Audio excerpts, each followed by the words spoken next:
Yeah, welcome back. So, as I announced, our goal is to discuss sequence intersection theory.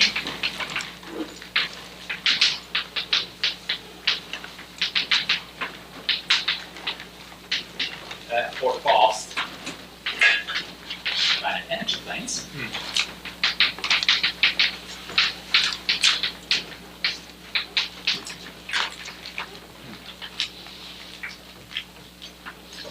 And let me first recall you a bit about the classical positivity of intersection. Positivity of intersection. Excuse me, your microphone. Sorry. Shall I say again? Also, our goal this afternoon is to discuss sequence intersection theory for fast finite energy planes. And we first recall positivity of intersection for closed curves.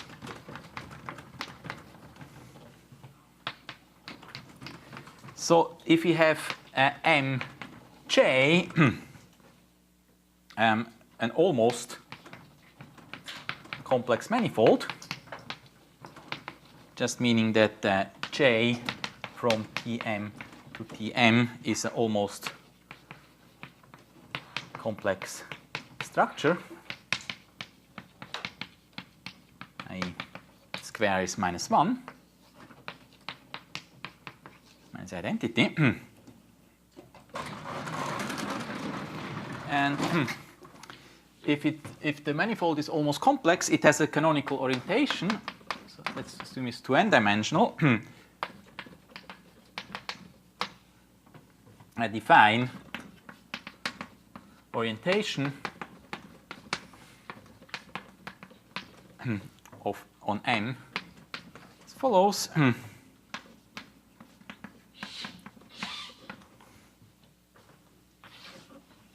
If x the point in M, then we declare we have to declare what is a positive basis of the tangent space. So we declare that the basis of form V1, JV1, V2, JV2, Vn, JVn is positive. So that's complex basis. And this is actually independent of the choice of complex basis. This is independent of choice of complex basis.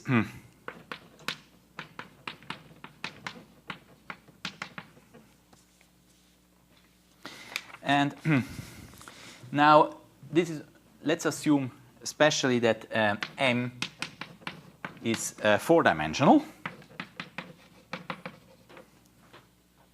And we have two closed Riemannian surfaces, not yet planes, so compact ones, two closed Riemannian surfaces,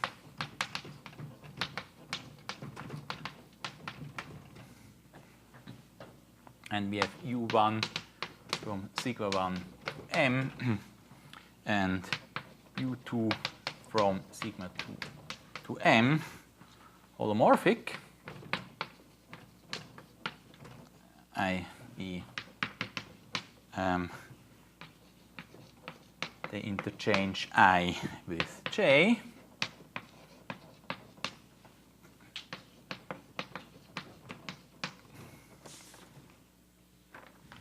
And let us suppose that they intersect transverse.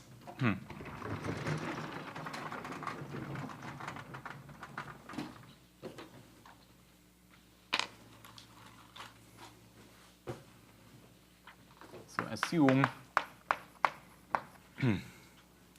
U1 intersects U2 transverse intersection.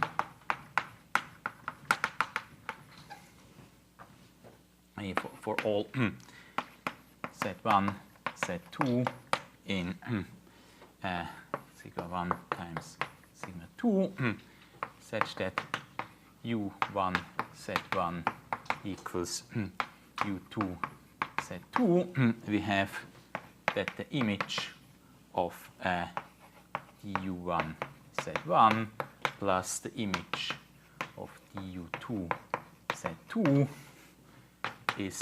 spans the whole tangent space. So this is transverse, and this is not transverse here. They just span a subspace, not transverse.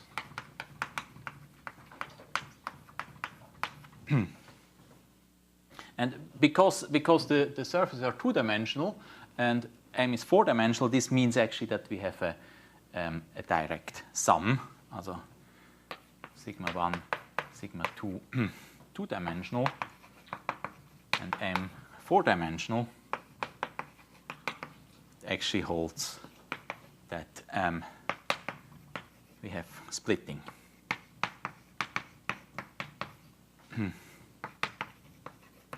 So the intersection has to be 0.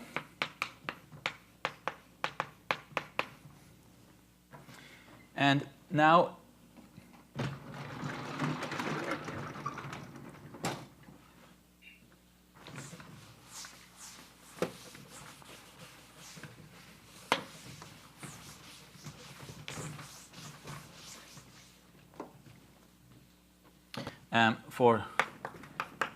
let's compute their intersection index.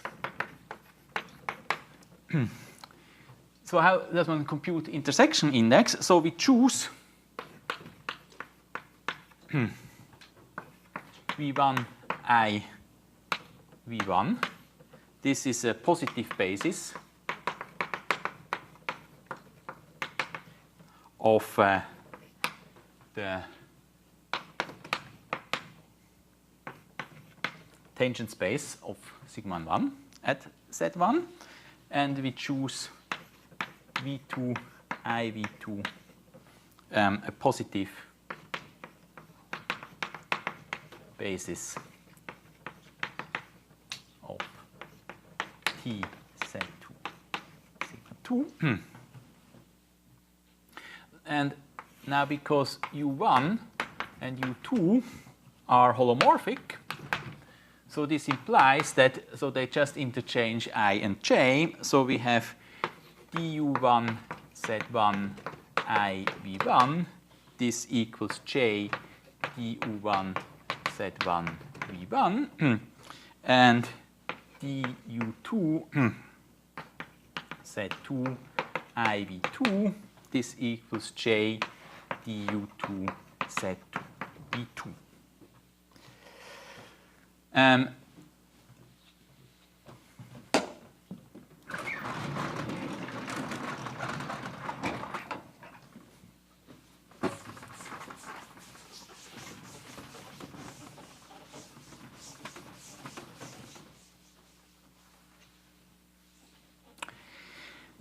So therefore, let's look at the image basis. So we have du1 Z1 V1, du1 Z1 I V1, du2 Z2 V2, du2 Z2 I V2. This equals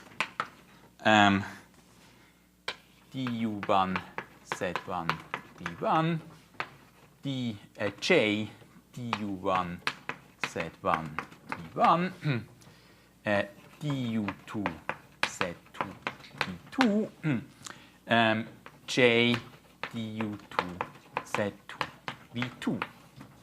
So again, we have a positive basis. So we have again, by definition, what the positive basis is. And this means that the intersection index is 1. So in general, if they are just oriented but not necessarily holomorphic, and one has this here, one says you choose here a positive basis, here a positive basis, and you say the intersection index is 1 if it's positive here, or it's -1 if it's negative here. But if it's holomorphic, then it's always +1.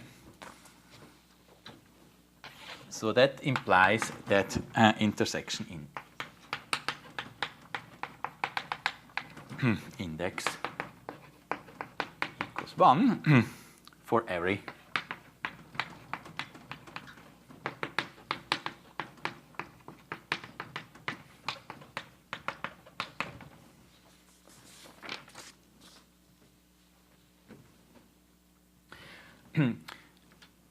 and now the intersection, the algebraic intersection number, so the algebraic, so in general,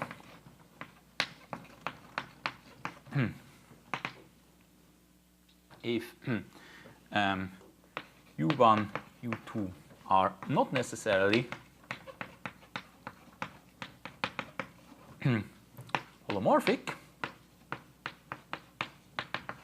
but we have image of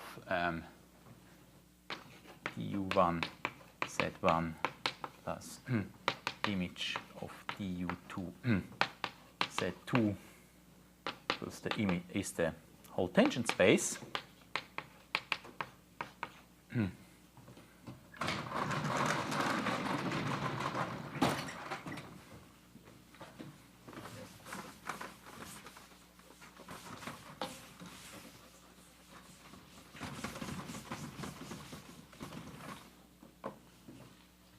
So then define mu z1, z2. This equals 1 if du1 z1 v1 du1 z1 I v1 du2 z2 v2 du2 z2 I v2 is positive and -1 else, and you define the algebraic intersection number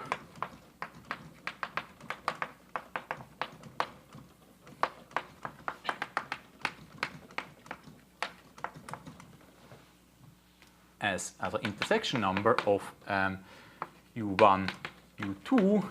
This is the sum over all z1, z2 in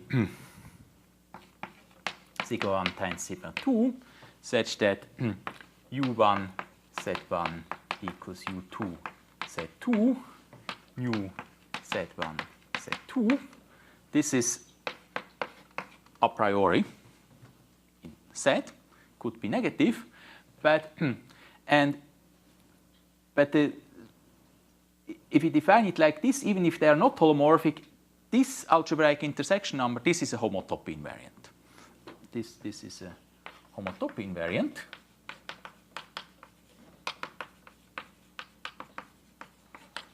And when it's holomorphic, then we see this is always positive, always non-negative, and it's 0 if and only if they don't intersect.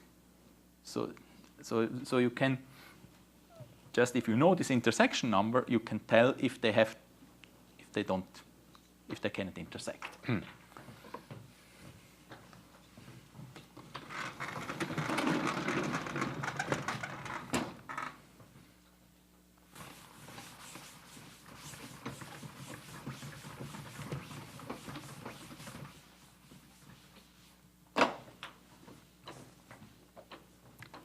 So now, as a consequence, U1, U2 holomorphic. That implies that their algebraic intersection number, this is bigger or equals 0, and the intersection number is 0 if and only if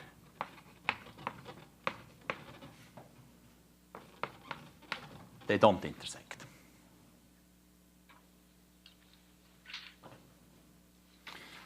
So this we discussed under the assumption that they intersect transversely. But and this is it's a non-trivial result that this continues to hold if the intersection is not transverse. So if it's not transverse, you can always perturb. You can always perturb a little bit to make it transverse. And then if it's transverse, you can use this formula. But then here it's not clear that it's positive again, as soon as you lose holomorphicity. If you perturb, you might lose the whole holomorphicity. But it's a non-trivial fact that you can still, even if they are not transverse, you can still perturb it in such a way that you keep this property. As a non-trivial fact,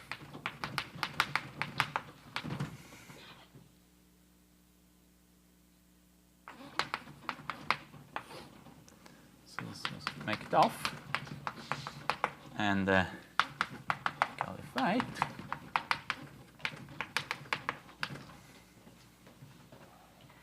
As a positivity of intersection continues to hold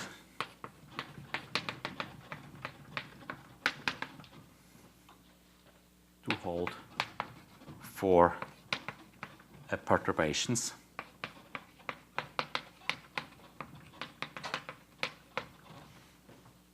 of non-transverse intersections.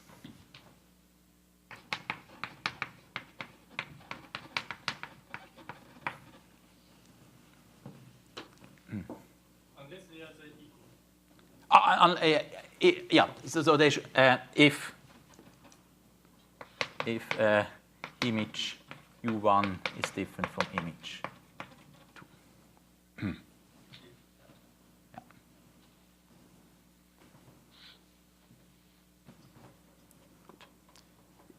So this is classical intersection theory for closed holomorphic curves.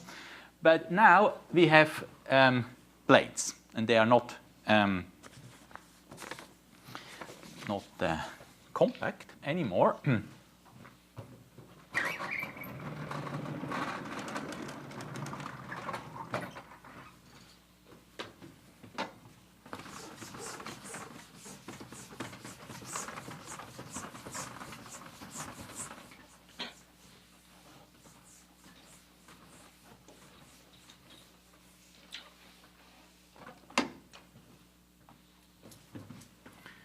Problems for holomorphic planes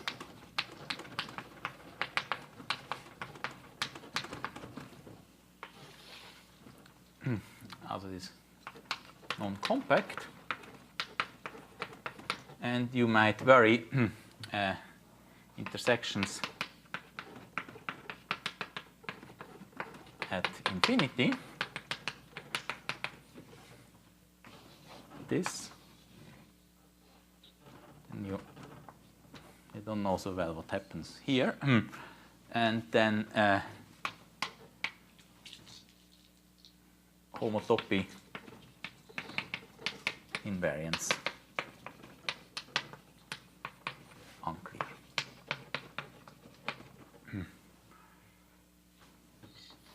And so the idea between Seifring's intersection number, you make the asymptotic disjoint, also Sievering's intersection number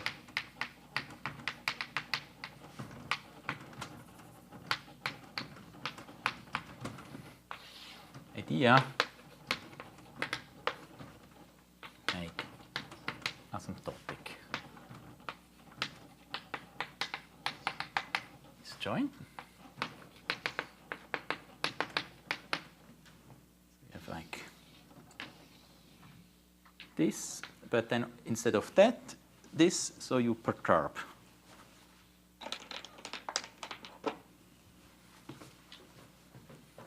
Perturb this. But then you might lose holomorphicity.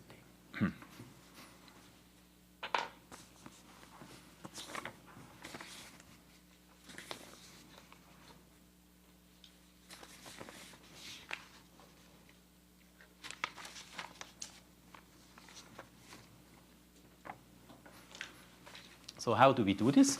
So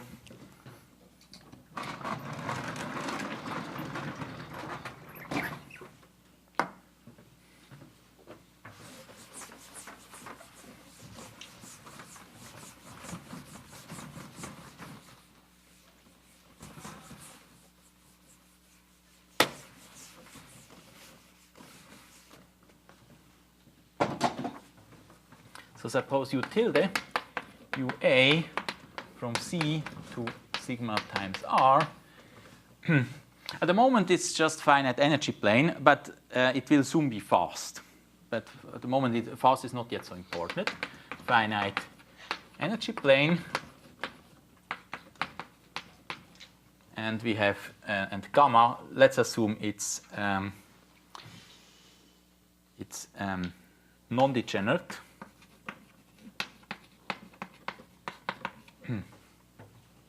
Asymptotic Reeb orbit. And let me also assume that the asymptotic Reeb orbit is simple.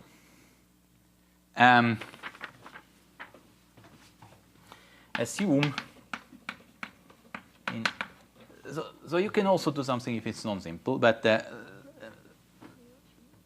let's assume in addition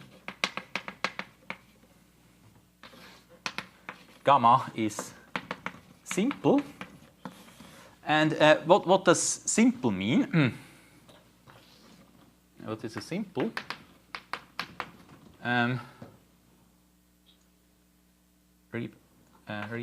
Periodic Reeb orbit.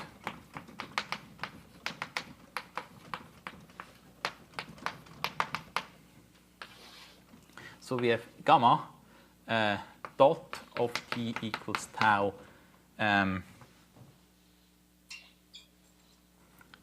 r gamma of t and t bigger 0, and let's assume that gamma is an embedding, so it never comes back. Since what could happen is if you have a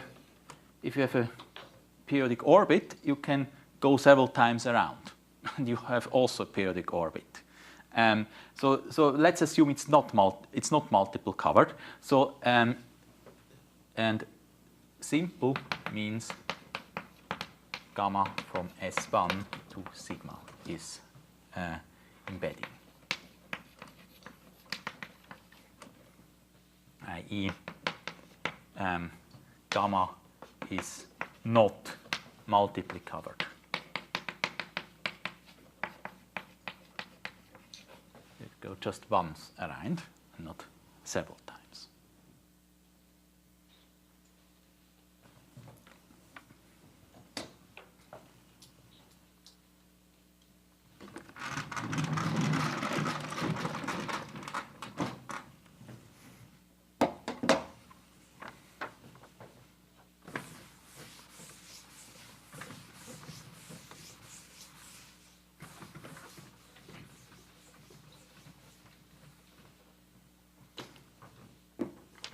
So now we have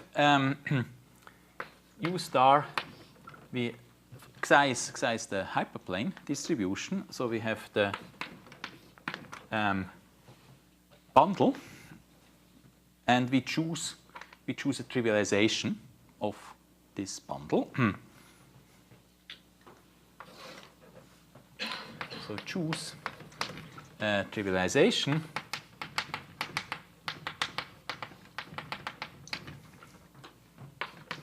tau from U star Xi C to C times C. C. And we choose this trivialization that it extends to the boundary. The boundary is this this ring orbit, such that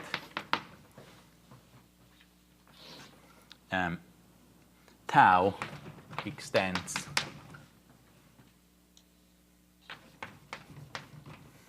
to trivialization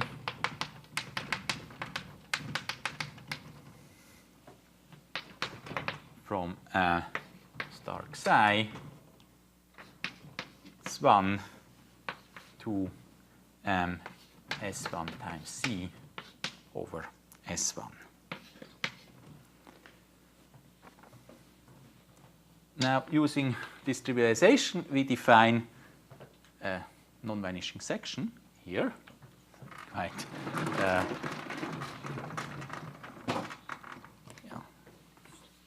The following.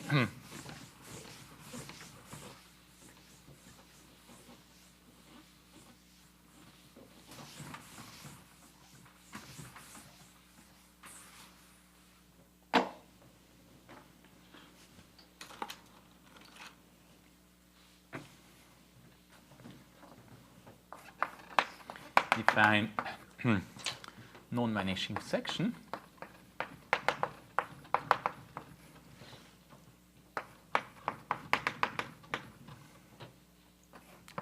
X from C to pullback of the hyperplane distribution. Yeah, you just map Z to you take the inverse of UZ of 1. One is here, a section, 1 in C. And so this is a section in the hyperplane distribution. So the hyperplane distribution is transverse to the read direction. So it is asymptotic is transverse to the direction, to the tangent of the of gamma. So therefore, so Xi transverse to rib direction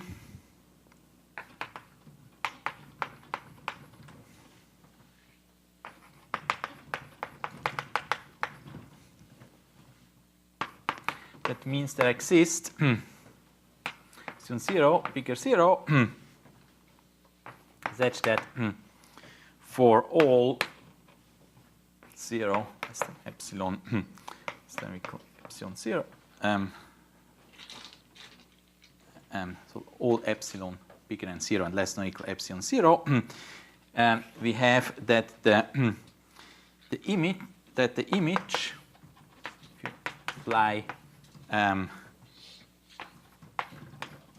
this epsilon x, also exponential map at gamma, you apply epsilon x, then you don't intersect the image of the ring orbit.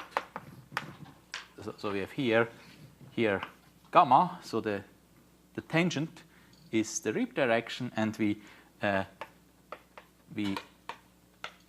use this section which is always transverse to the tangent, and then we have here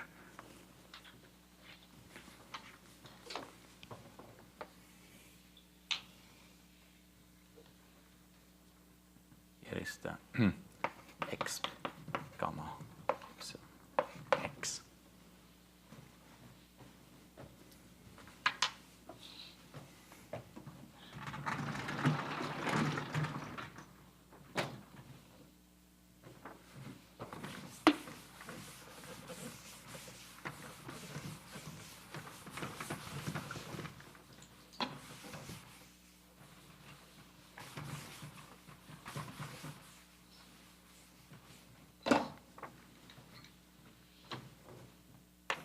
r bigger 0. So choose.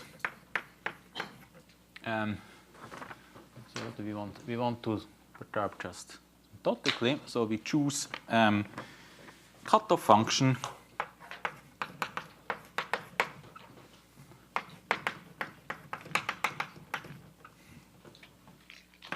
beta 0 infinity to 0 1 smooth.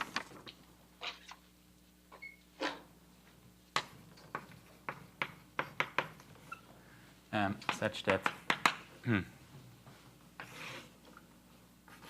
beta of r is 1.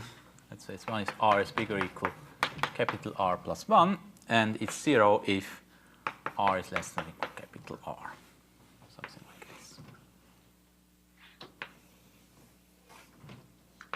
Here is r, and here is r plus 1.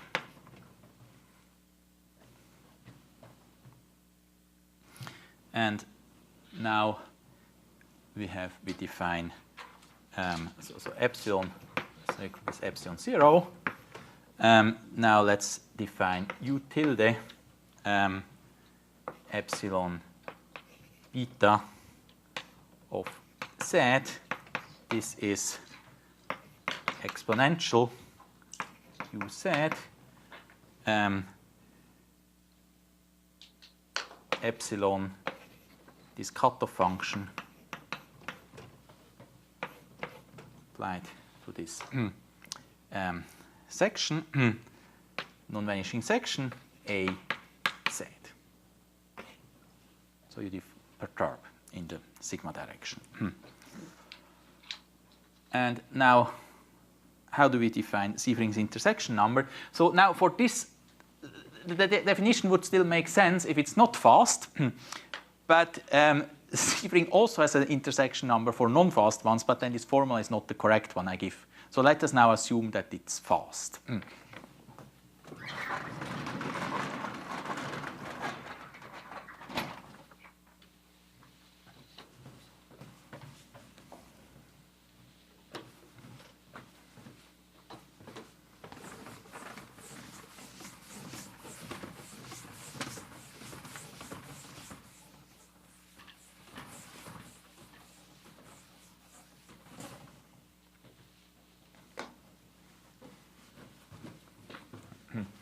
Assume u tilde is fast. Then define, and so epsilon still epsilon 0. Then we define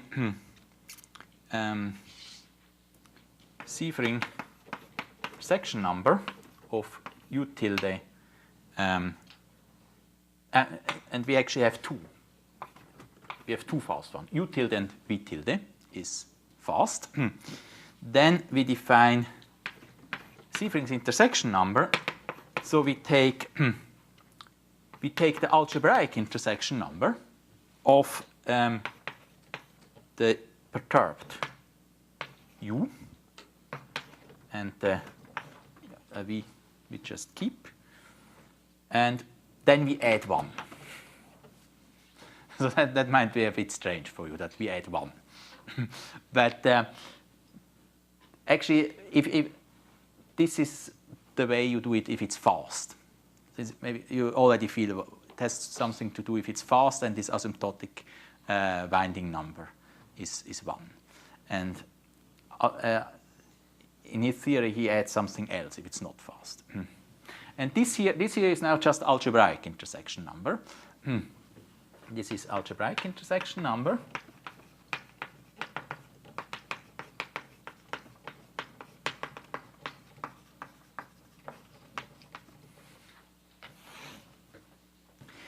And because now we perturbed, this is homotopy invariant.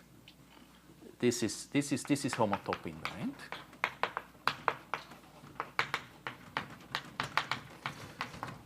So that's the good thing. But what is not clear a priori is, because now we perturbed, we lost holomorphicity. So this this here is not, this is not clear that this is non-negative. Yeah. So if that assumption is U tilde epsilon beta and V tilde are disjoint at small non-compact, that's the assumption. As they are asymptotically, they are disjoint. Oh, okay. And so if they don't intersect transversely, you perturb a little bit to make them intersect transversely, and then count intersection points with signs. So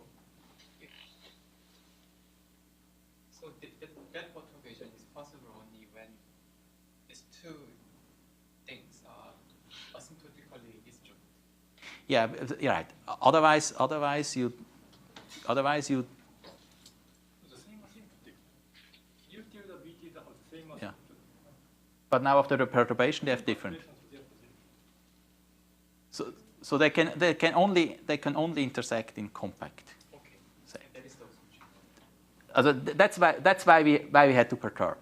Okay. So we had to perturb. They only intersect in compact set, and then we take this algebraic intersection number. But now because we perturbed, we don't know if this is positive. This could be negative. And okay, we make it a bit more positive by adding 1. but it's not clear that it's sufficient.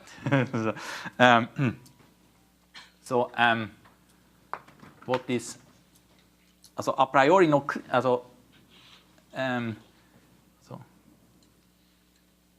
because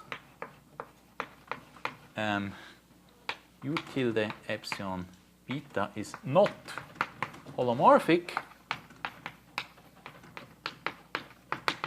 this algebraic intersection number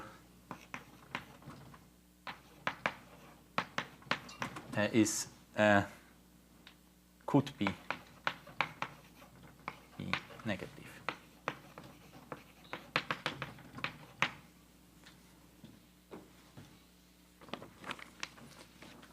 And so homotopy, because now we have different asymptotics.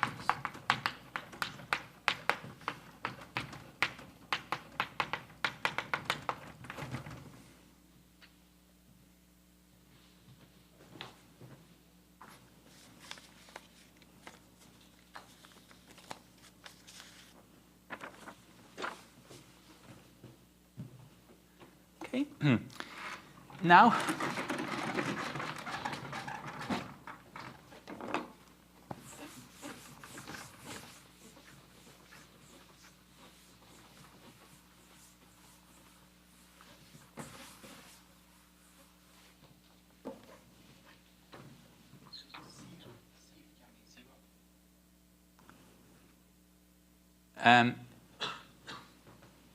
C. Yeah. It actually it will be. We will mainly be interested if it's 0. But a priori, first it's not clear what it is. So now let's first theorem. So this is the Seifring's inequality.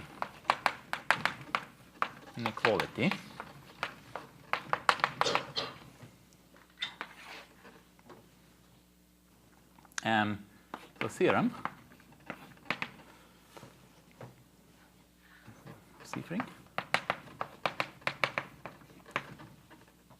So suppose that U tilde, V tilde are fast finite energy planes.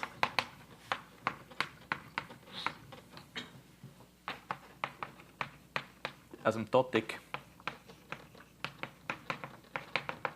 to same non-degenerate simple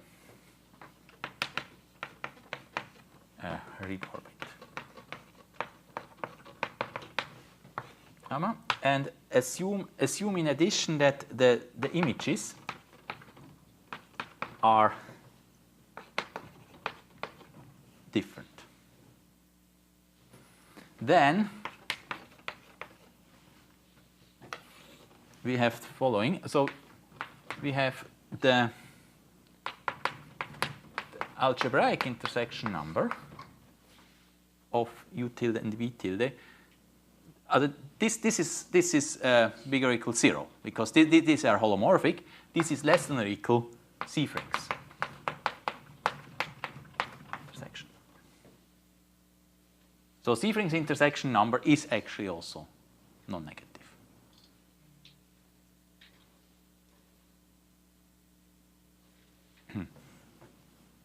So this first one, this is just by positivity of intersection. These are holomorphic. But this is the interesting part. So a priori this intersection number can be infinite. Yeah, but it will actually be finite. It's actually finite. And yeah, also it is okay that this is finite. This is clear. And from this it follows also that this is finite. Yeah. The definition is just sum of all the. Yeah, right. Because yes. Yeah, also it's also interesting for this. And this is so what Siefering understood very well is this asymptotic behavior.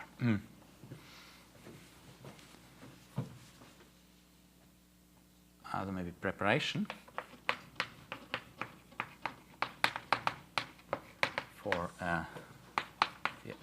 proof of zero.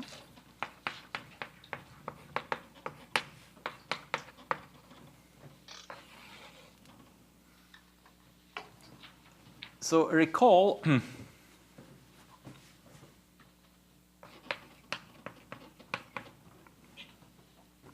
asymptotic behavior.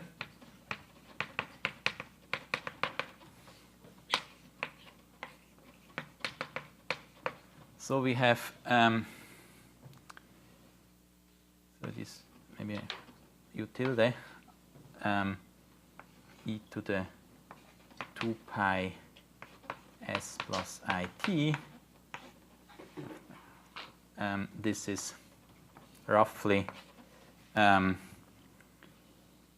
e to the s xi t tau s. Tau is the period of gamma, and eta is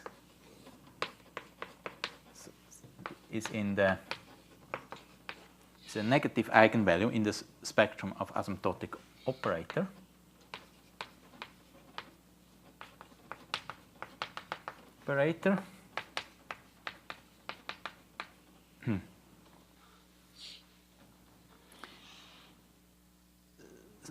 So maybe I write here eta u to make sure that it. So actually, the eigenvalue only depends on u. But xi can also depend on xi is not R invariant. So this is all. Maybe I put here u tilde. So xi u tilde is the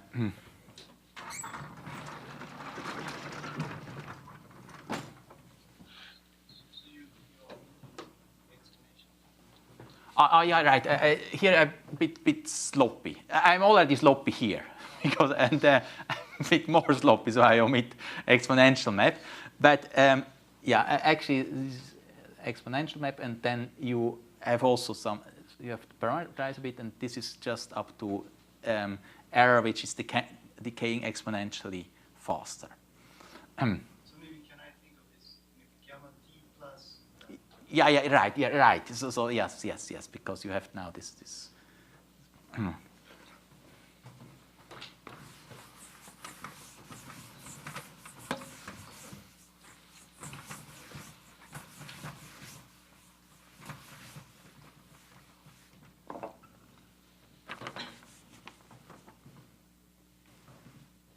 And also xi u tilde, this is eigenvector. A to eigenvalue u eta u. And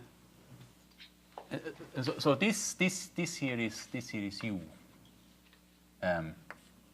e to the 2 pi s plus it, and this is a e to the 2 pi s plus it.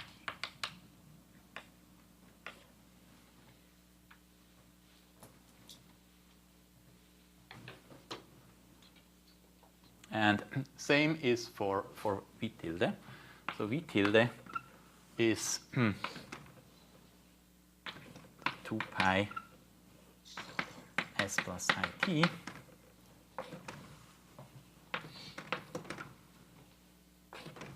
We have e to the now eta v psi v tilde t tau s. And yeah, so why I was a bit sloppy, because now what Siefring had to understand to prove the theorem was the difference. So how they come together, and so that's useful that I actually omit this exponential map. Now, if you just write it like this, so there's some more formal way you can. Siefring had some theory of asymptotic representatives, but if I write it like this, this is I think you see better what's going on. So now we can look at we want to see the difference of u and v. So this is v. And then also u minus v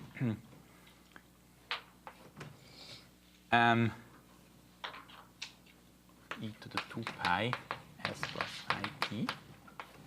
This is roughly, here I forgot an s. E to the eta us psi u tilde t minus e to the eta vs psi v tilde t. And now there are different situations. So let me first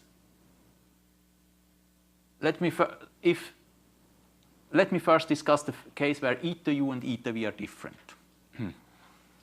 Also case 1. Eta u is different from eta v. So let's assume, without loss of generality, that eta v is actually smaller than other u. Without loss of generality, eta v is less than eta u. Then, because this sign is not completely, this is just up to error, which decays exponentially even faster. So that means if eta v is less than eta u, this term decays exponentially faster than this one. So with this notation, just this term stays. So I can write this is actually equal to eta u s psi u tilde t up to exponentially faster exponential decaying error. This is even up to faster exponentially decaying.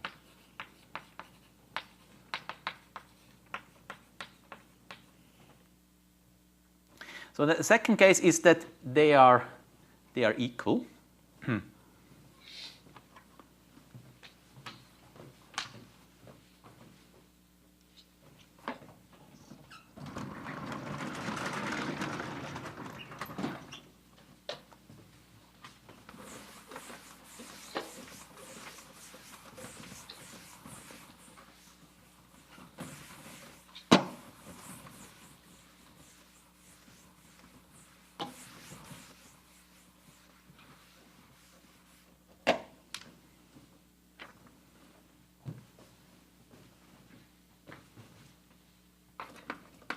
case 2, eta u equals eta v. Now, then case 2a is, if the eigenvalues are the same, then can still be that the eigenvectors are different. And here I mean really different, not just linearly independent, or really different. They might be one might be a multiple of the other, but a non-trivial multiple. So case 2a, so psi u tilde is different from psi v tilde. And then I can write u minus v e to the 2 pi s plus it. This is then roughly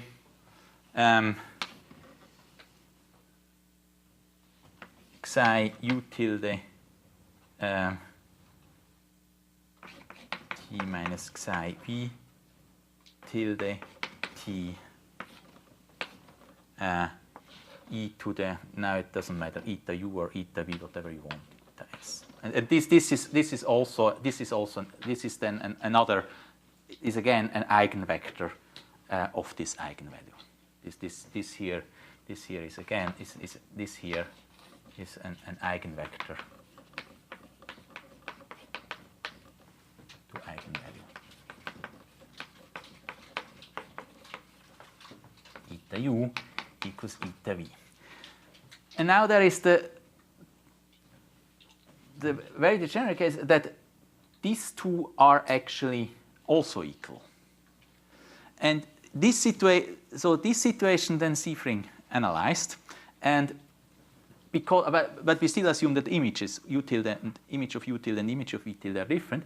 Then what he then proved is, then this becomes really dangerous, because then if they are equal, then this would be 0. But it means there is still some mistake I do, and in this case he analyzed the mistake, and the mistake is then again up to something which is even more exponentially decaying, still decays asymptotically like an eigenvalue,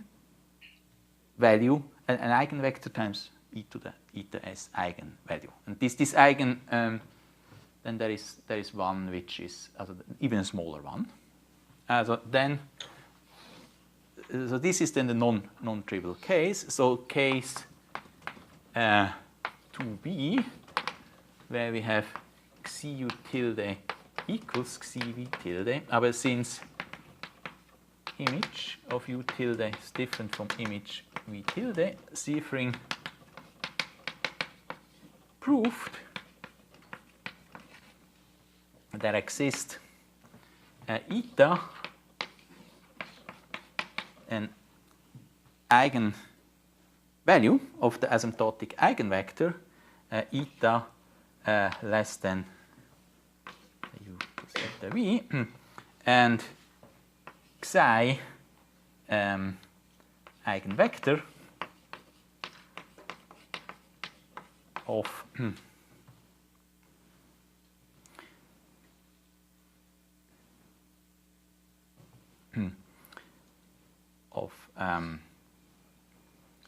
a to eigenvalue eta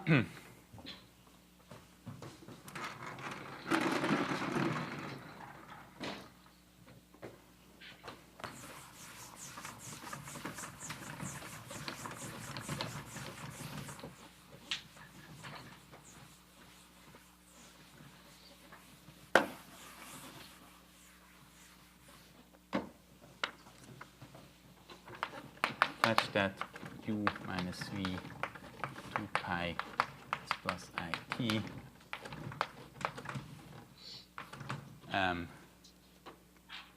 psi e to the eta s. So in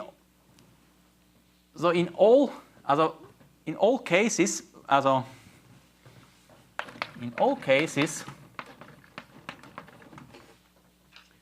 it holds, we have there exists, let's call this my E eta. This now depends on U tilde V tilde on in sigma A negative eigenvalue and psi U tilde V tilde eigenvector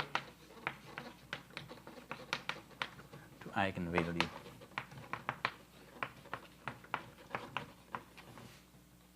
U tilde V tilde, so that we have U minus V e to the 2 pi s plus I t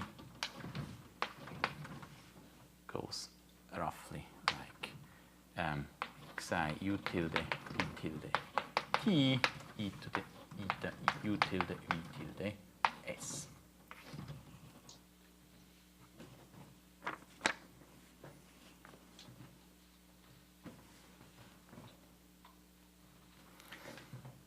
And then with this,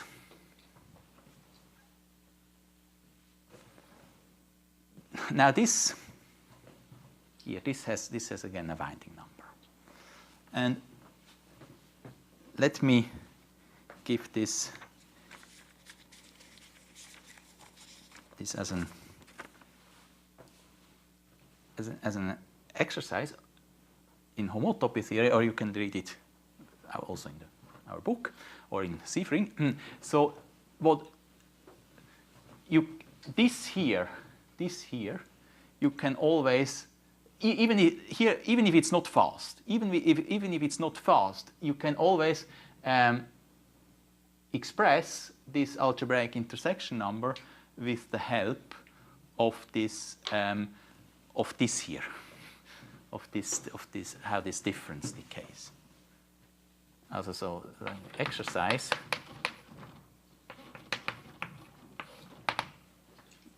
We just need that U tilde, V tilde are finite energy planes.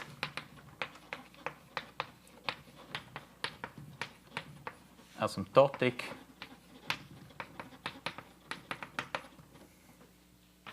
To same simple non-degenerate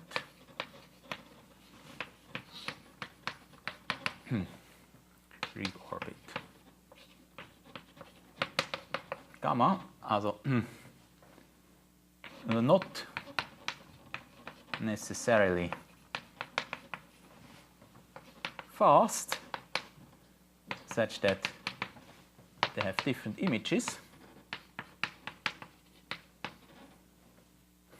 Then it follows that this intersection number tilde epsilon beta V tilde you can write as the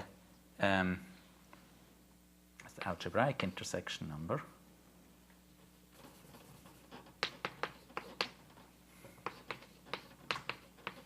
minus the winding number of this asymptotic of this eigenvalue for the difference.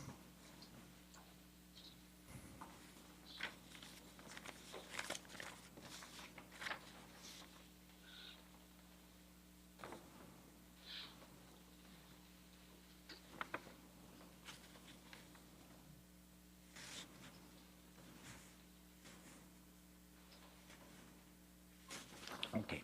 Now, with this, let us prove the theorem.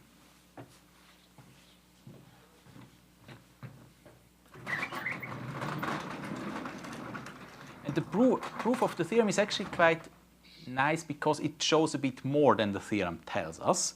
Then it actually shows that in most cases, the actually Siefring's intersection number and the algebraic intersection number, they coincide.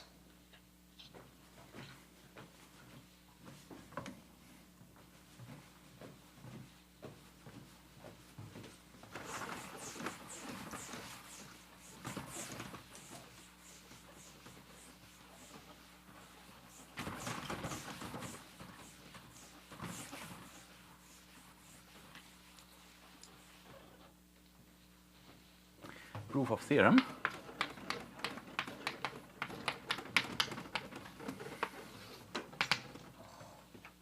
So now, also under same assumption, but now let's assume U tilde, V tilde are fast. And so we have eta U, eta V, their asymptotic eigenvalues. And fast, we can, one way to define fast is to say that the winding numbers of these two is 1. So fast, this implies that W eta U equals W eta V, this is 1.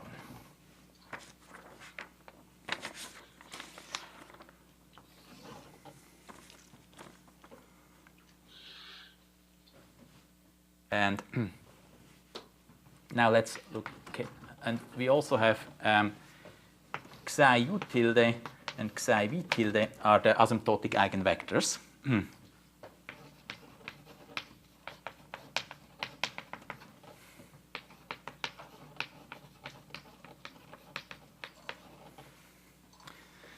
Now, the case 1, and this case is actually much more happens than case 2, that these two psi U tilde and psi V tilde are different. Then this eta U tilde V tilde, this is just the maximum of eta U and eta V. This is the maximum of eta U, eta V. And yeah, let's call this maybe star. Then it follows from star that its binding number is 1.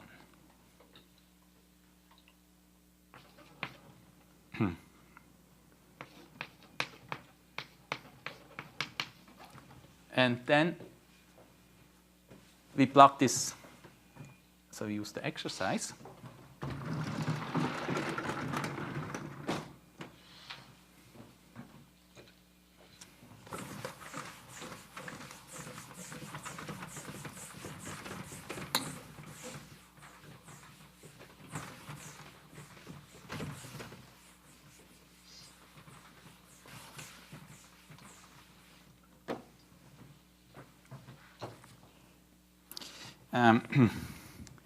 So it follows that, so Ciffring of U tilde V tilde, this is the intersection number of U tilde epsilon beta V tilde plus 1. That's the definition. And now with the exercise, this is the algebraic intersection number U tilde V tilde minus V U tilde V tilde plus 1, but this is also 1. So we get actually in this case the two are equal.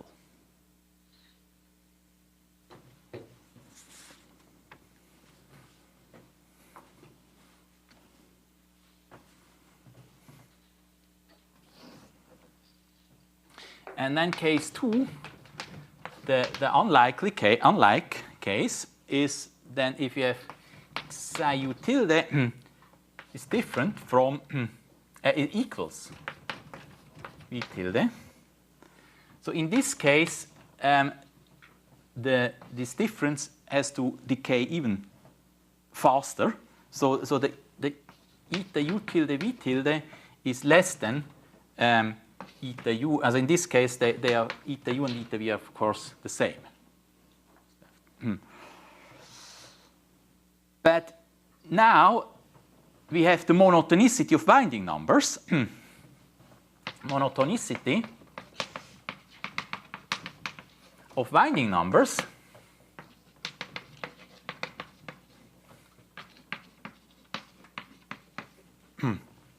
this implies that V eta U tilde V tilde this is less than or equal winding of eta u, which was 1 because we are fast. And then we get inequality.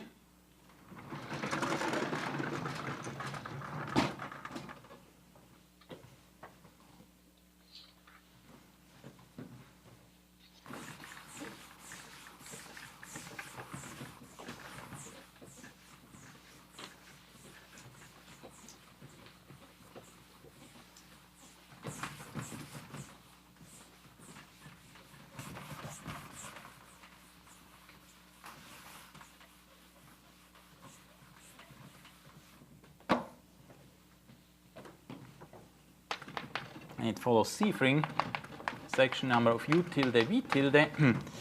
This is, in this case, bigger. So here we have, this is less than or equal, but we subtract, so it's bigger or equal. So it's bigger or equal intersection number of u tilde v tilde minus 1 plus 1, and this is section.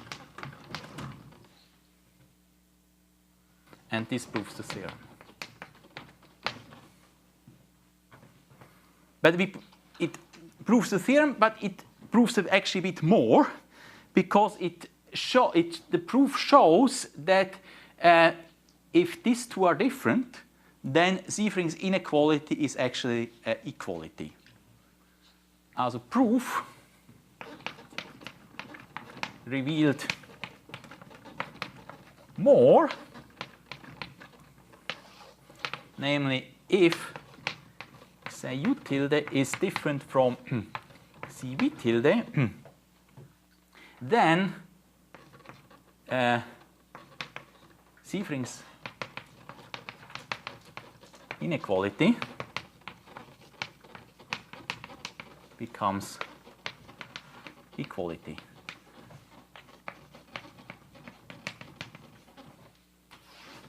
So we have in this case algebraic intersection number just equals Seefring's intersection number.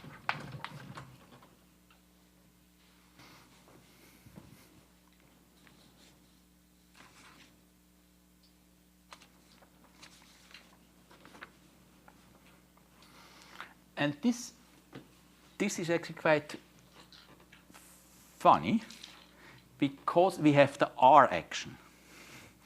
And now because of the R action, so if we are unlucky, so we could have this situation, but then we can start acting with R on u tilde. And this eigenvalue does not depend on R, but the eigenvector depends, and it will change. And so even if we are in the unlucky case, by using a little bit the R, we get in the lucky case, and so we have an equality.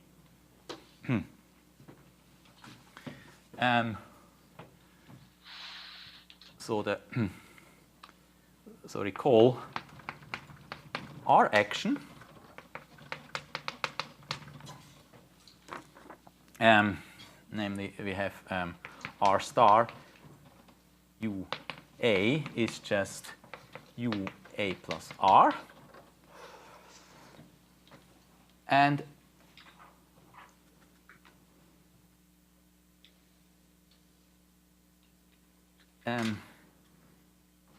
psi u tilde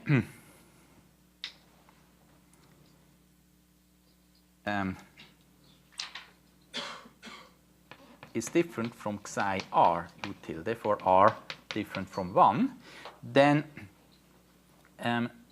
if we have this u tilde e to the 2 pi s plus it, this roughly equals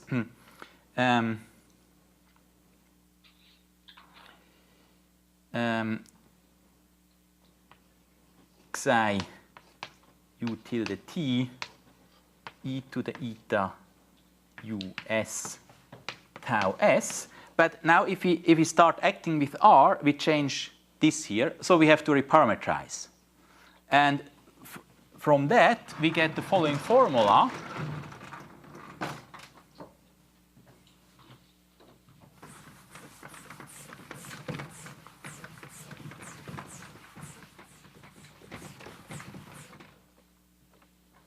we obtain that psi r u tilde, this equals e to the minus eta u r divided by tau psi u tilde. So we can always change it by these are all with a little bit r. We just change it. So that means if I have u tilde and v tilde, then for even if you might have trouble with the intersection number of u tilde v tilde, just use the r action a bit, and then you have equality. So the consequence is, also if u tilde v tilde are fast finite energy planes, asymptotic gamma, then for almost all R, we have the algebraic intersection number of R star u tilde v tilde equals Siefring's intersection number of u tilde.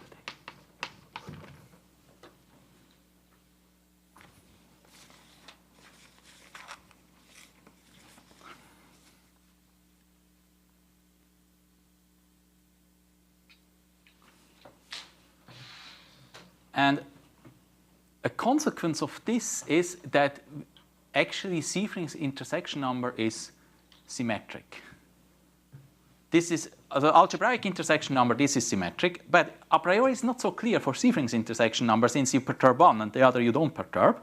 But because of this, it actually follows that Siefring's intersection number also symmetric.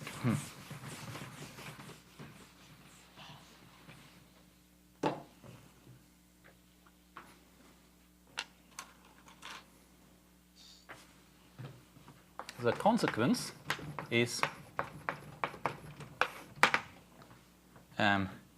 Siefring's intersection number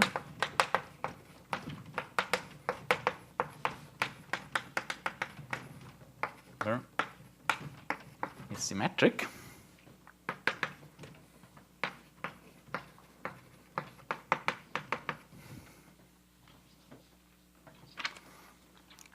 Namely,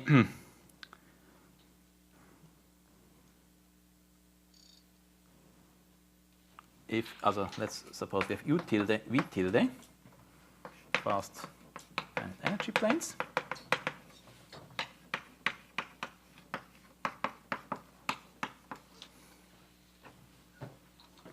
Then choose R in R such that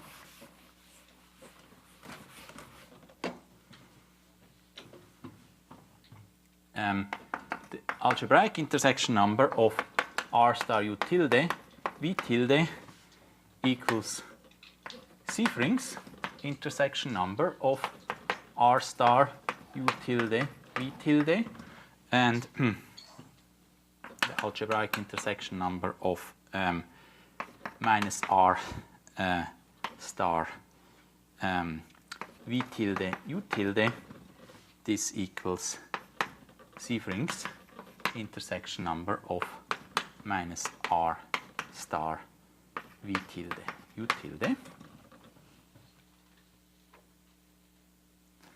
Then let us compute, we have so Siefring's intersection number of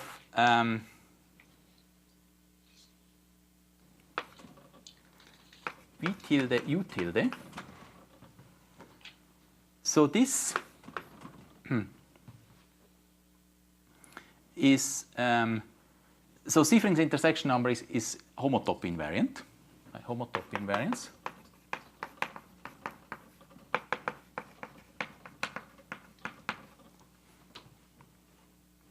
This is probably I want U tilde V tilde. This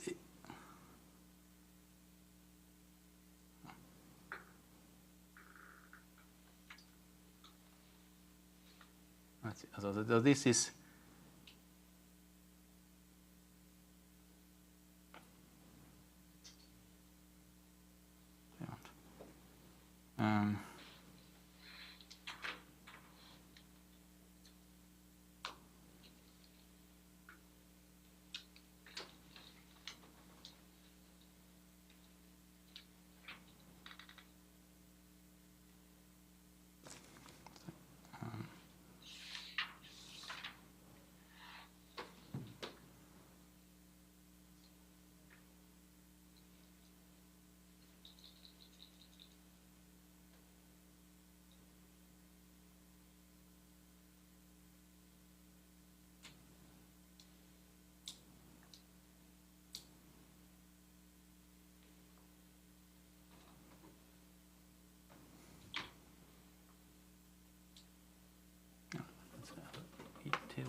U tilde. By homotop invariance, this is the algebraic intersection number of V tilde R star U tilde. And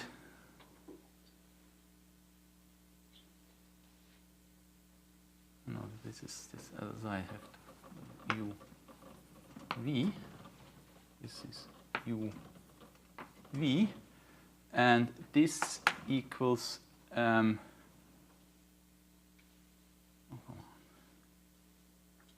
sorry. No, I should make R star U tilde V. That's by homotop invariance. Then this equals the so this equals the Siefring intersection number of R star U tilde V tilde. And sorry. This was Siefring. This was Siefring by homotop invariance, and this equals the algebraic intersection number of R star U tilde V tilde. And now I can just shift everything by R. So this equals the algebraic intersection number of U tilde minus R star V tilde. And now the algebraic intersection number, this is symmetric. So this is a symmetry of algebraic intersection number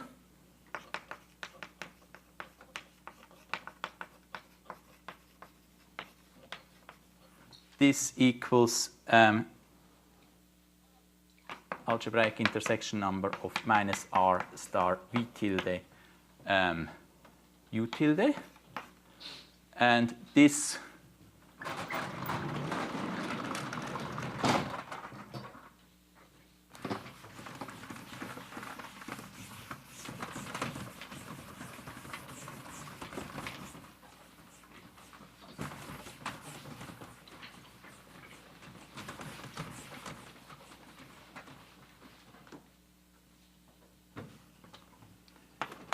equals Siefring intersection number of minus R star V tilde U tilde.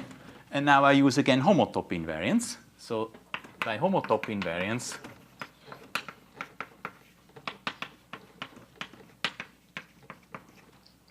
this equals the Siefring intersection number of V tilde U tilde.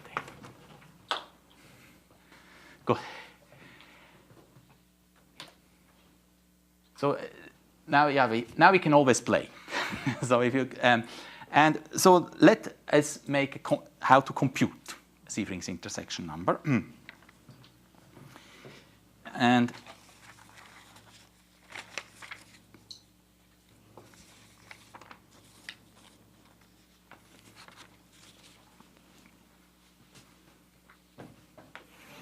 as a computation of Sievring's intersection number.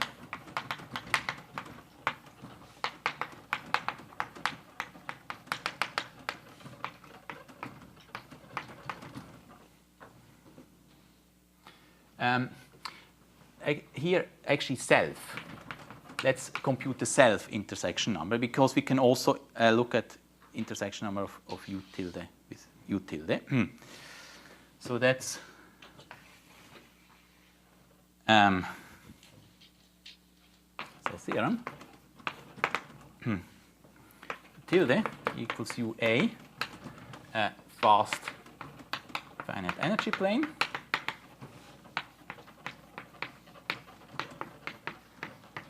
with a simple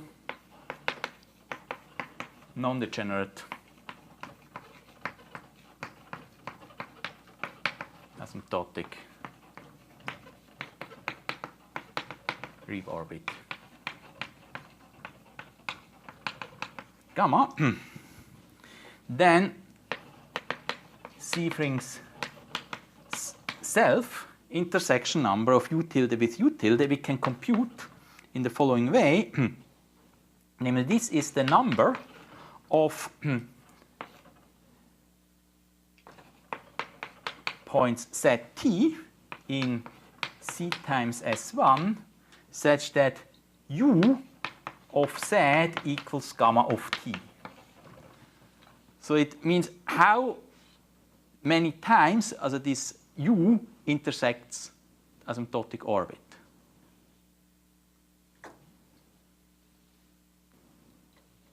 So this and later on, so you see already if it's zero, then this means it doesn't intersect asymptotic orbit. And if we are interested in global surface of section, we don't want it. We don't want that they intersect. So for global surface of section, it's the interesting point is when this is zero. But using this formula, you can compute. And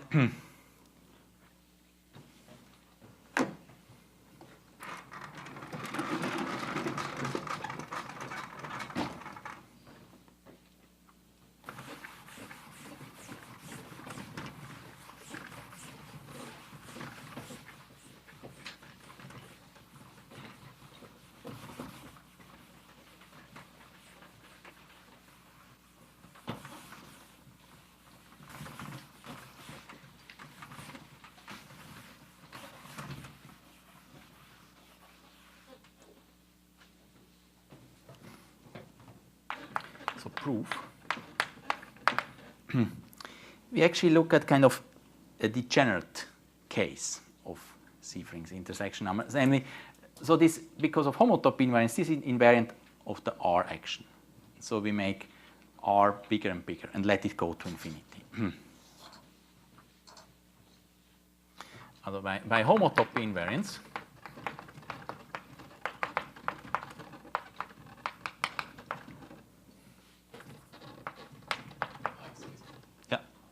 write down in right hand side. Yeah. So the G is contained in some point in C, and the Reeve orbit is lives in asymptotic. Yes, but they still might have intersection points. And then you want to somehow consider the gauge low in the point G. No, it's not nothing to do with gauge. So you might have this U and gamma are maps. U is of course U is asymptotic. Asymptotic of U also goes to gamma, but nevertheless it might happen that U intersects gamma, some finite points. So we have I see. so we have this. Make one dimension less. So here we have our gamma, and we have U, and U goes asymptotically to gamma, but U might go first like this, and then asymptotically it goes like this. So it intersects gamma sometimes.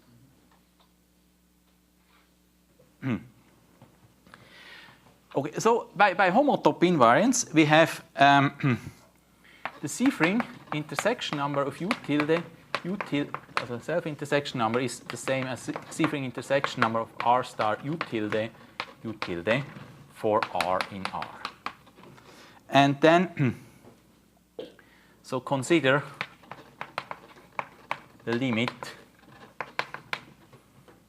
R U tilde when R goes to infinity. This is, we go a bit to the limit of this intersection number, but because it's to homotopy, we can also consider this limit. And this limit, this is it's not everywhere. So this converges to the orbit cylinder. So this is the orbit cylinder over gamma. So let's call the orbit cylinder gamma tilde. This is only defined on C0 to sigma times R. And what it does is, so we map E to the S plus IT. This map is mapped to gamma T tau S. So this is, so we have here gamma, and then you just extend trivially into the R direction. And this is J holomorphic. This is J holomorphic curve.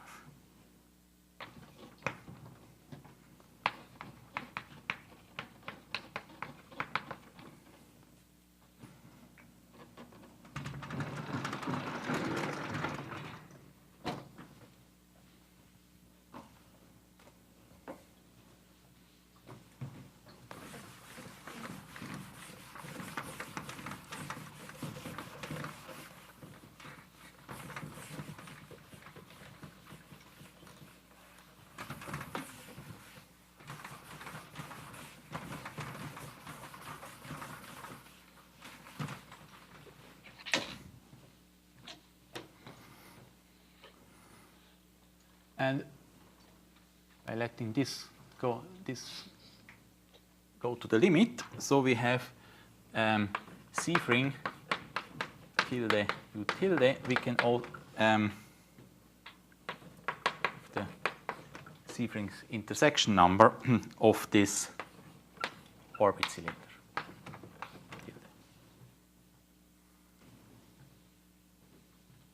And so now we have just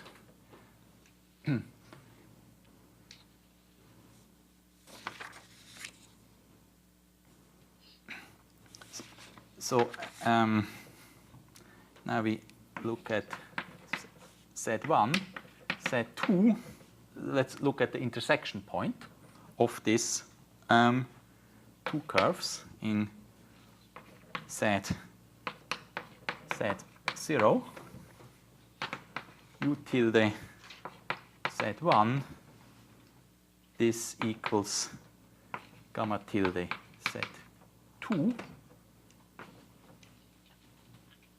But this set is in bijection, this set is in bijection with intersection points of U with gamma. So this is U plus A, but here the second component, this is in bijection.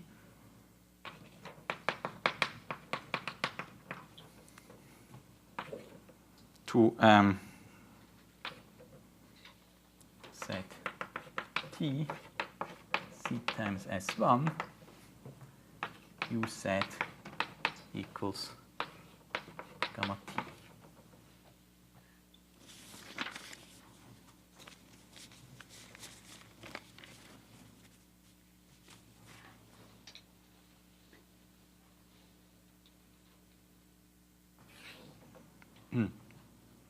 And U tilde is fast, so that means U is an immersion transverse to the real vector field. So therefore, they intersect transversely. So this, so we have the algebraic intersection number of U tilde gamma tilde. This is this number, but number of these points or number of these points because they're in bijection. So this is just the number of these points. Set T C times S1 U Z is gamma T.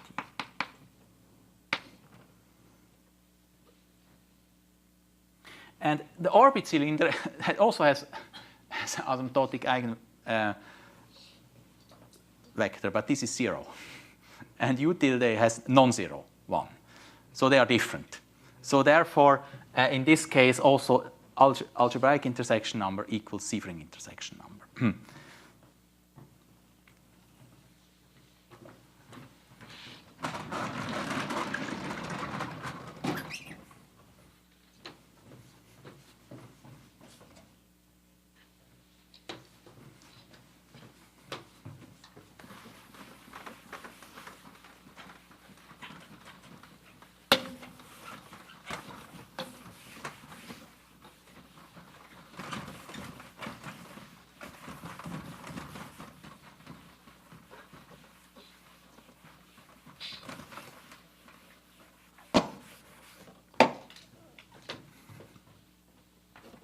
Asymptotic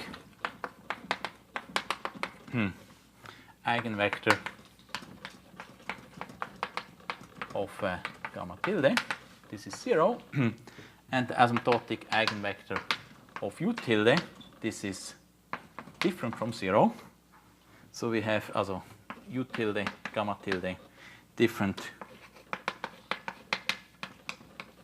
asymptotic eigenvectors.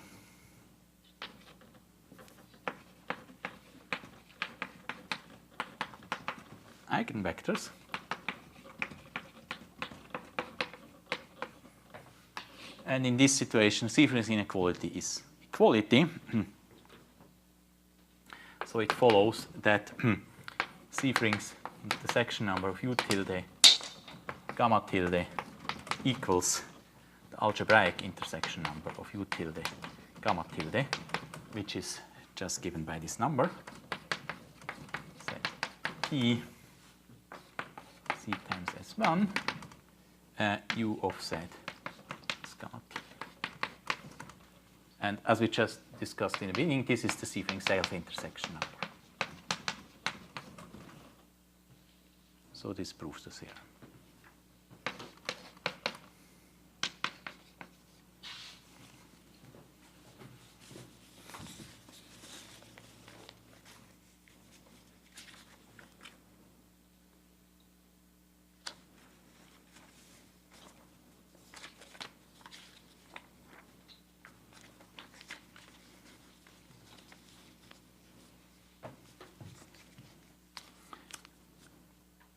Now, so we said, also fast finite energy planes, they are U is already immersed. But if we want global surface of section, we want embedding. And if now this Sievering intersection number is 0, then this guarantees us embedding. So this is the next.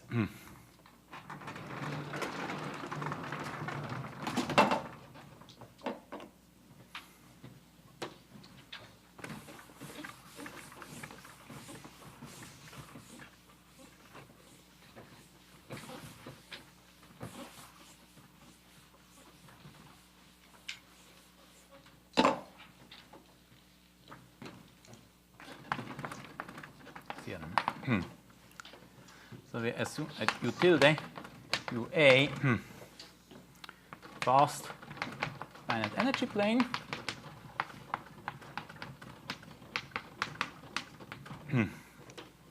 asymptotic to gamma, which is non-degenerate simple.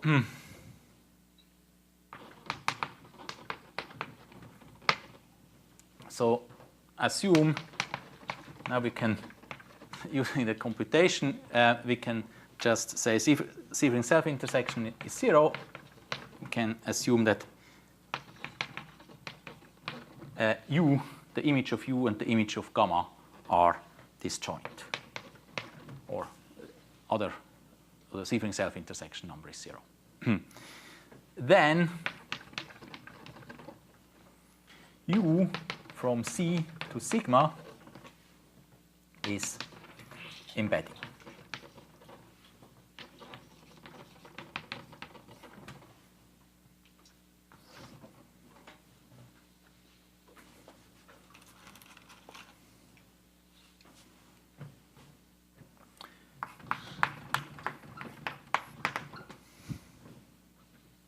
Okay.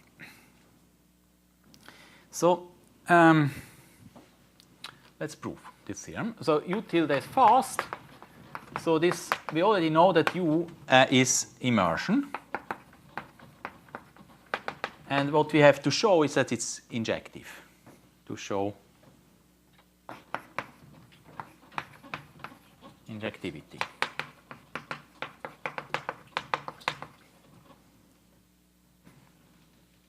So let us suppose that we assume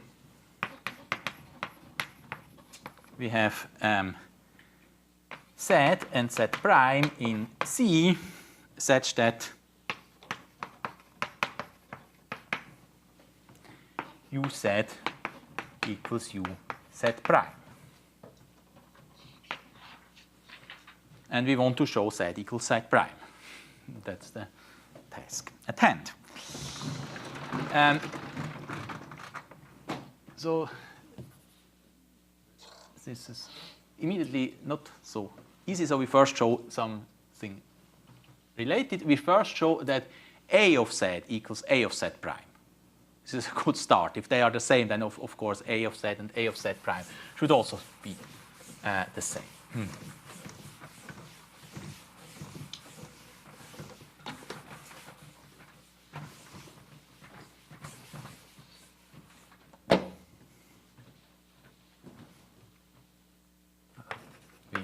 First show A of Z equals A of Z prime. And so we argue by contradiction. We assume it's not true. By contradiction.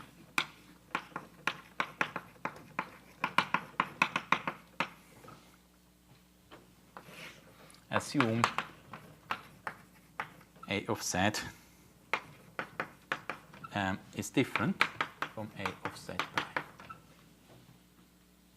Then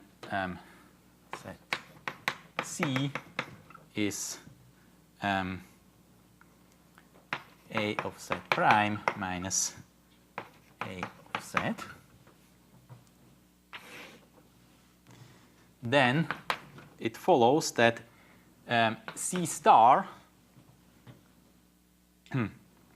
of U tilde Z, this equals U of Z A of Z plus C, so that, but U of Z equals U Z prime, and A Z plus C is A Z prime. So that equals U tilde of Z prime. But now C is different from 0, so therefore U tilde and C star U tilde have different image. C is different from 0, so it implies that U tilde and C star U tilde have different image.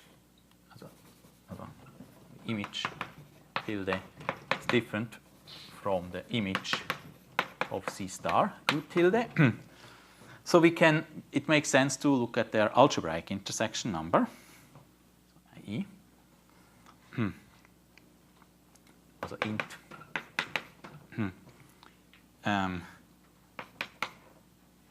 U tilde C star U tilde is defined, and we have already an intersection point. So by positivity of intersection, this has to be at least 1.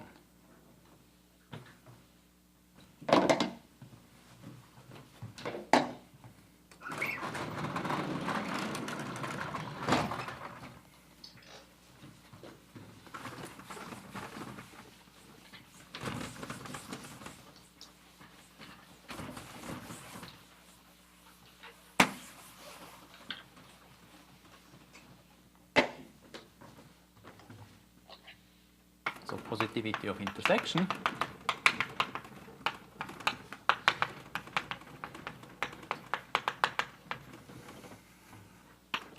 we have the algebraic intersection number of U tilde C star U tilde is bigger or equal 1.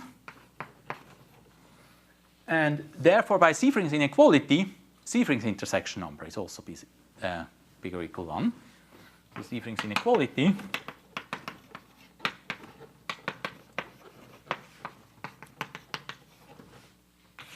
we have the Seefring intersection number, C star U tilde.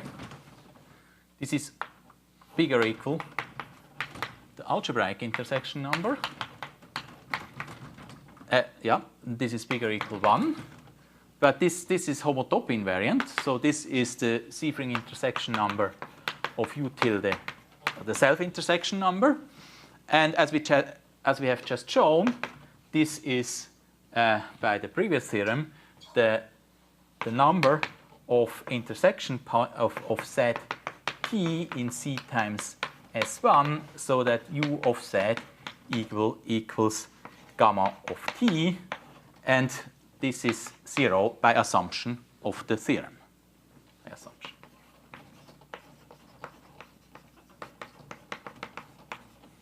So that's a contradiction. 1 is not less than or equal 0.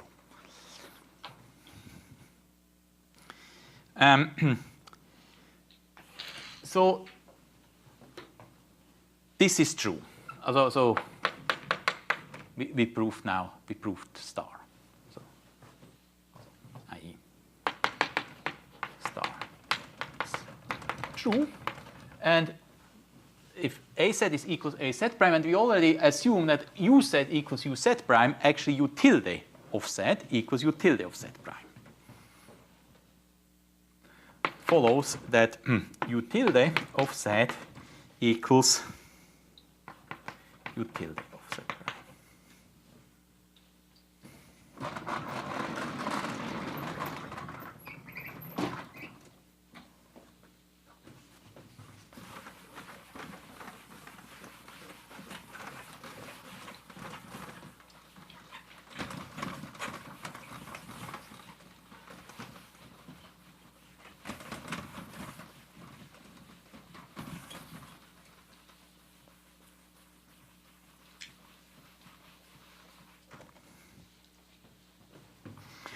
And now let me to review something from holomorphic curve theory. So maybe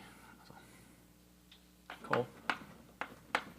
Although this is not from my lecture, but maybe from the book of Mektav Salomon or somewhere else. So I call a point Z in C is called injective point.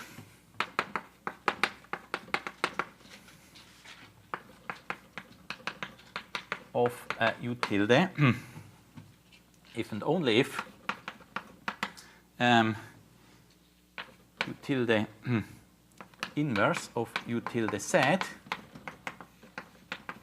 is Z, so and D U tilde Z is different from 0. and let us abbreviate by I. This is the set in C such that Z is injective point of U tilde.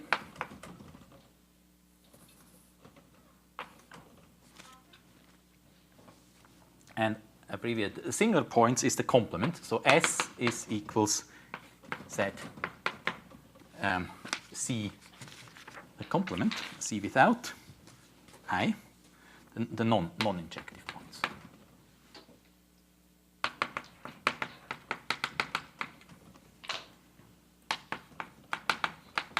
And so the fact is that we have the following alternative. Also, fact, if for finite energy plane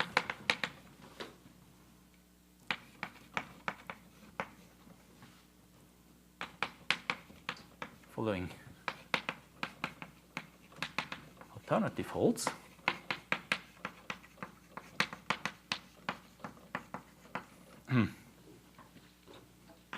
well, first, this non-injective points, S is discrete, or U tilde is multiply covered.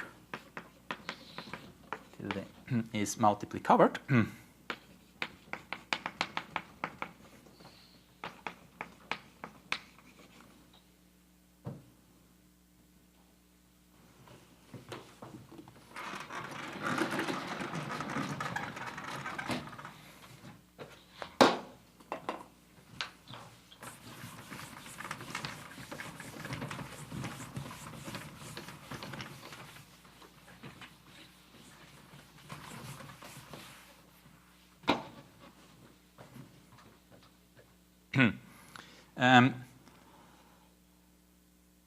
i.e. there exists V tilde from C to sigma minus R and polynomial P of degree bigger or equal to such that U tilde equals V tilde times P.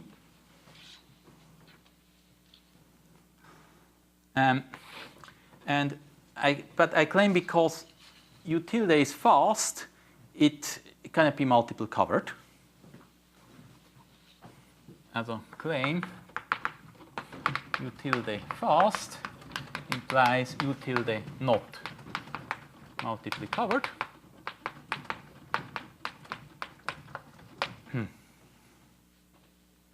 So proof of claim.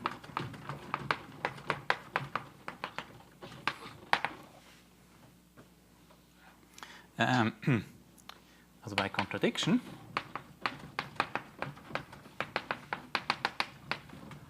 Otherwise, otherwise exists such a phi. Also otherwise, there exists finite energy plane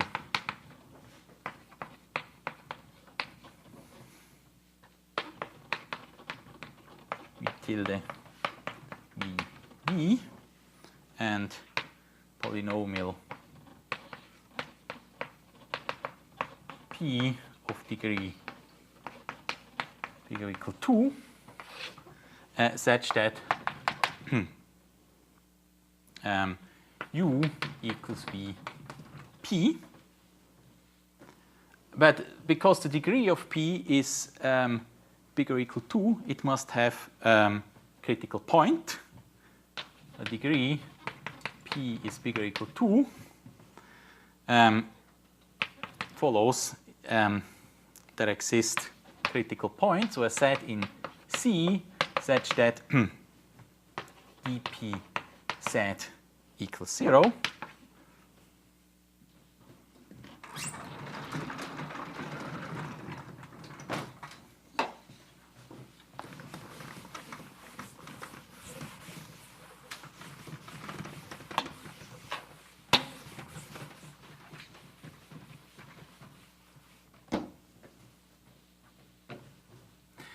So that implies that du of z, so u is just composition of v and p, so this is by the chain rule dv of pz dpz, and this is 0. But this contradicts, so u is immersion. But u tilde fast implies u is immersion, and this is a contradiction. And therefore, the set of non-injective points is discrete. So consequence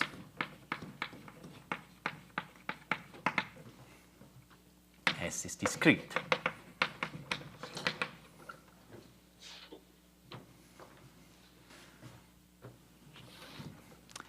Now, by our discussion so far, to show this injectivity of U, we just have to exclude that there are two different points such that they have the same image under U tilde.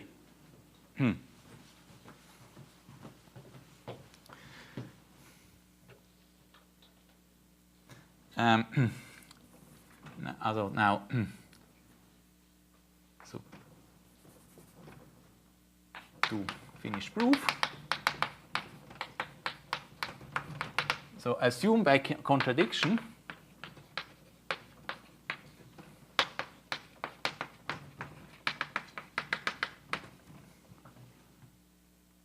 there exists Z different from Z prime, 2 points in C, such that U tilde Z equals U tilde Z prime.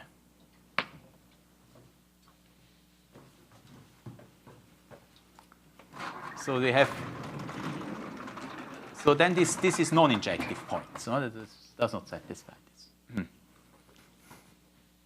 But we know it's this set of non-injective points is discrete.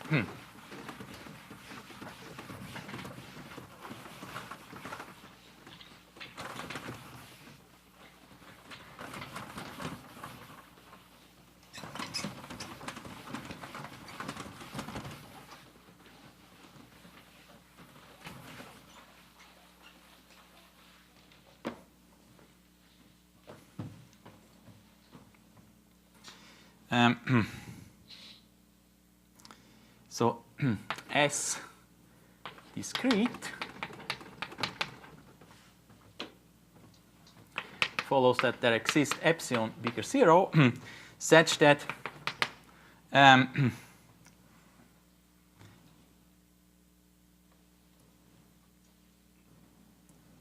the image of U tilde to the boundary,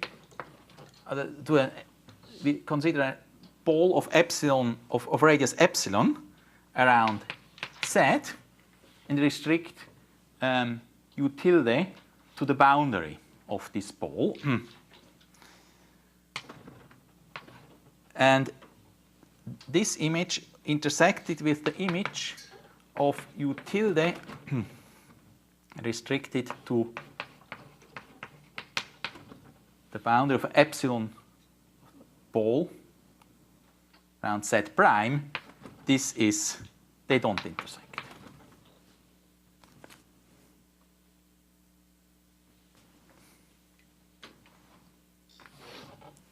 So therefore, because they don't intersect at the boundary, we have algebraic intersection. It makes sense to look at the algebraic intersection number of U tilde restricted to this epsilon, to the epsilon ball, and U tilde restricted to the epsilon ball around Z tilde.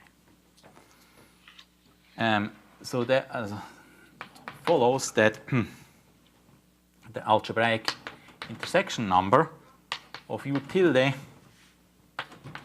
epsilon ball around Z tilde epsilon ball around Z prime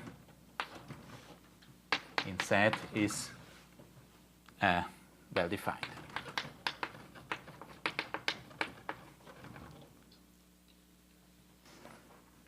but they have an intersection point, namely z prime. So by positive intersection, this is bigger or equal 1. U tilde z equals U tilde z prime, then and positivity of intersection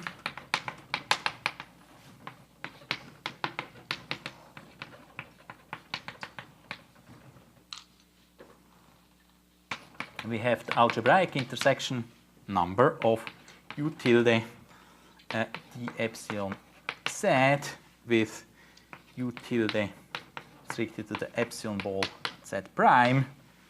This is bigger or equal 1.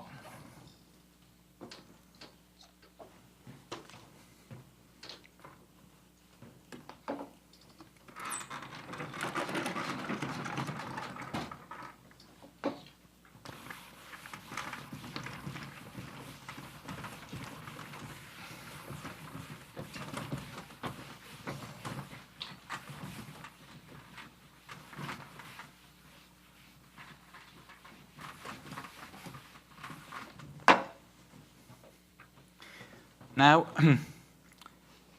choose C0 bigger 0 such that for all, if C, absolute value of C is less than or equal C0, we still have that they don't intersect, but now I shift with this little c. We have that the image of U tilde restricted to the boundary of epsilon ball intersected with the image of C star U tilde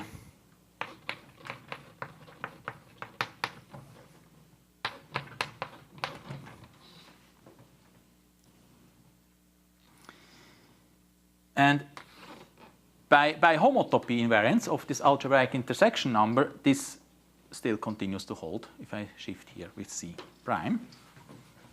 So homotopy invariance of algebraic intersection number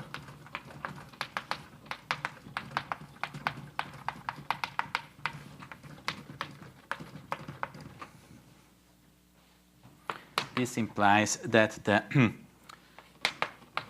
intersection, algebraic intersection number of U tilde restricted to the epsilon ball and C star U tilde to the epsilon ball centered at C prime, this is bigger or equal 1.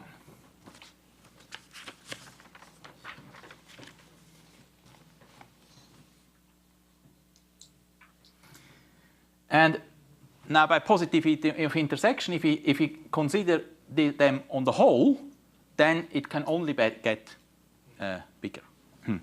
Also positivity of intersection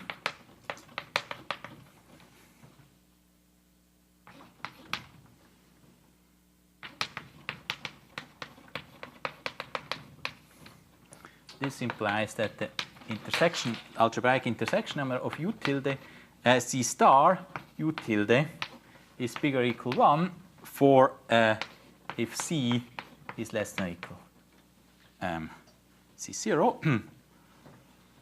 And again, this implies that the Sievering self-intersection number is bigger or equal 1, which contradicts the assumption.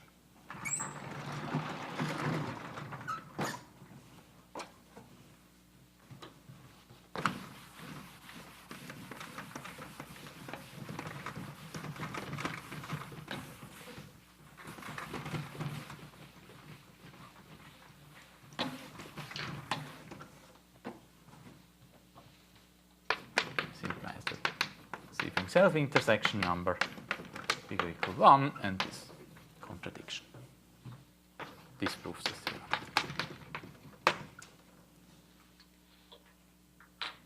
That was tough. Yeah.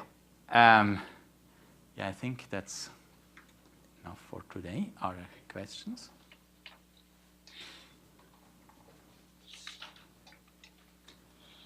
So then tomorrow we start again at 10, and then I will soon start with restricted three-body problem.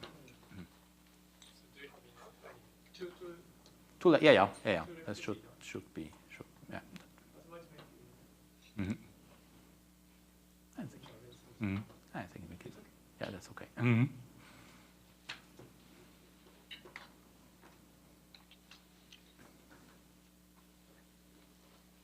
Okay.